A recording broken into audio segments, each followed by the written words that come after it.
Fact, my car insurance has increased exponentially this year by 145% to be exact. Now, according to our super savvy national hero Martin's Money, car insurance premiums here in the UK have increased by a whopping 60% over the past year on average. Now, on the face of it, my 145%, is it a fair increase? Especially in the context of average increases that I've just spoke about. Well, it's a bit of a rhetorical question, isn't it? As a percentage, I feel utterly mugged off, as anyone would do.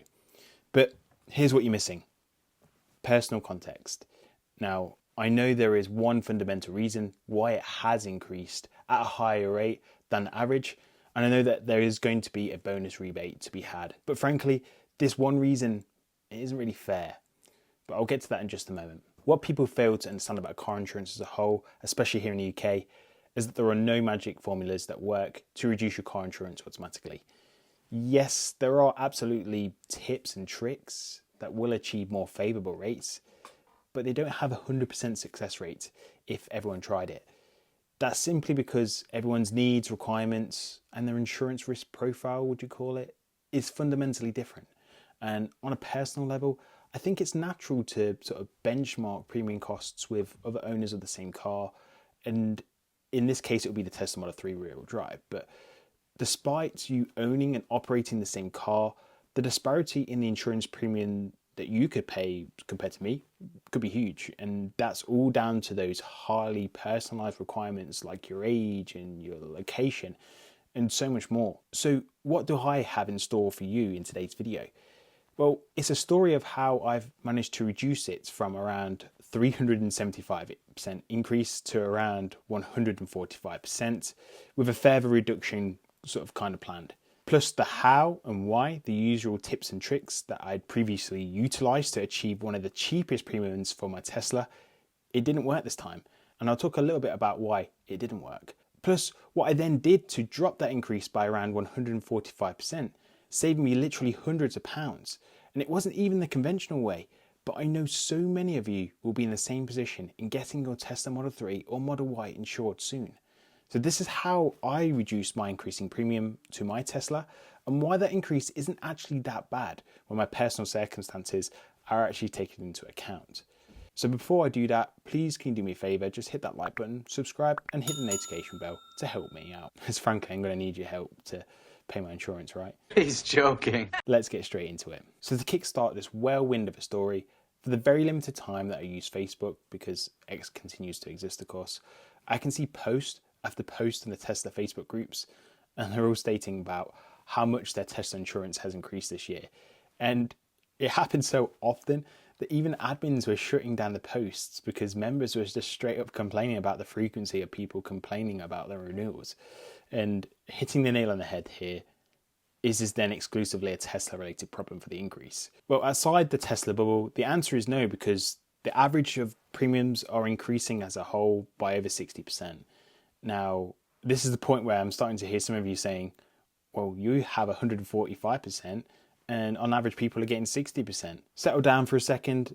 While I believe that real headline figure quote for me, remembering that is a personalized quote as well, I believe it'll actually go down in around a month's time. And it's really a bit of a roller coaster ride as to why that will happen. But trust me, there is light at the end of the tunnel. Now, rewind to around 60 days prior to renewal. Naturally, I'm worried about these headline increases of, 40 to 60%. The increases are frankly an uncontrollable increase for the average consumer to swallow, but there's going to be no alternative to actually paying for your insurance. Therefore, I started to manage my own expectations by running quotes early on with no intention of proceeding. And I was simply just working out roughly what I could be paying come December. And the quotes were hairy, varying between 1,300 and 1,550. So what's my benchmark of a good price and a bad price? Well, I always like to be super transparent, and I got a whopper of a price last year. I got £325.92 for my Tesla Model 3. So roughly speaking, a 60% increase on that would have been around the £520 mark. However, that last year price was so good, anything up to £650 would have been acceptable in my eyes, and that was my max budget. effectively 100% increase. Now you may think that's a really bizarre threshold to actually budget for. And there really is meaning in the madness here. The year prior, so December 2021, it was around £630 that I paid before. And even before that, it was £488. So the most that I had ever paid was £630, and that was a couple of years ago. So the budget I then set was to the nearest £50 of that, so that would then be £650. Now the 325 to 650, as a jump, that would be quite a hell of a big increase, wouldn't it? Well, these quotations of 1,300 and 1,550 were definitely very hairy.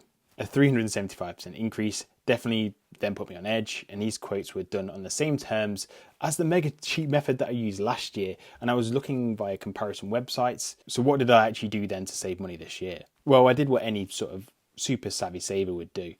I waited till around 35 days prior to my insurance renewal date, and then I started obtaining quotes 30 days ahead and just prior to my renewal date, and then continued to get multiple quotes each day on different comparison websites for my renewal date, and on occasion taking the opportunity of obtaining direct quotes from insurers that are sort of unofficially more favourable to insuring Teslas, and that's going to be your LV, your Direct Line, Admiral and Churchill.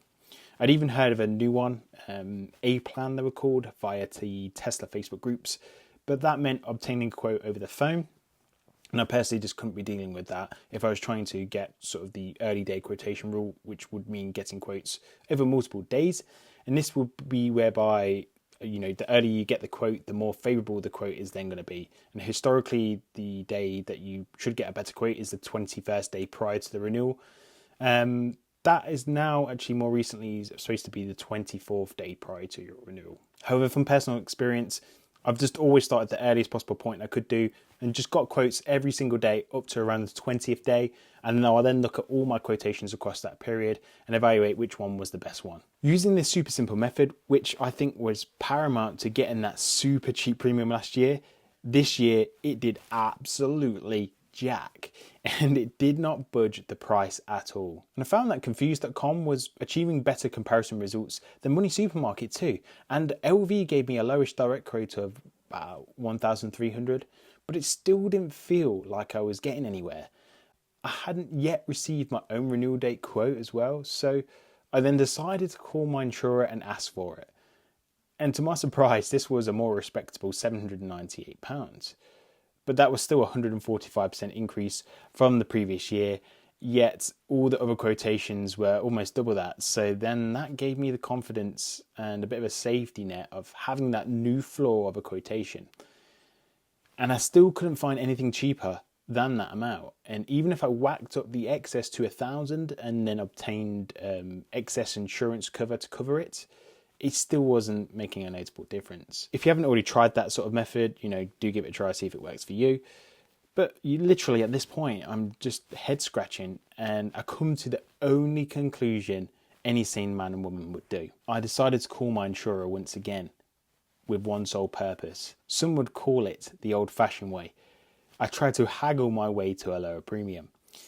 Unfortunately, my haggle game was super weak this time around, and so I resorted to reviewing my policy details again via the website, and to my surprise the system then actually spat out a new net price of £491, and this is the price before breakdown cover and no claims protection. So you can imagine, when I saw this figure, I'm literally absolutely buzzing, and I'm thinking, yes, I beat the system again, and this is going to make an awesome YouTube video afterwards.